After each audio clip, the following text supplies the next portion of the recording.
Mindy. I live in Dixon, Illinois. I took courses out at SVCC and I work full-time as a welder at Etnire. I have a 6-year-old son who means the world to me and is exactly why I went into this career.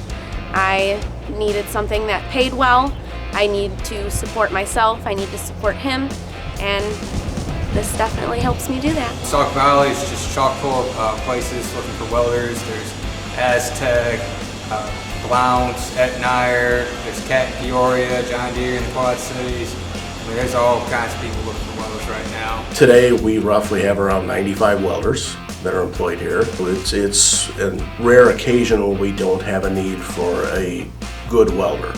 If a good welder comes to our doorstep, we grab them and don't let them go. It's more beneficial to you to go from WACC's program to Sauk Valley Community College's program and get your advanced welding certificate. You'll end up being able to ask for more starting out at a local business as opposed from going just from high school to a business. Such a diversified, subjects. I mean, you got MIG, you got TIG, you got ARC.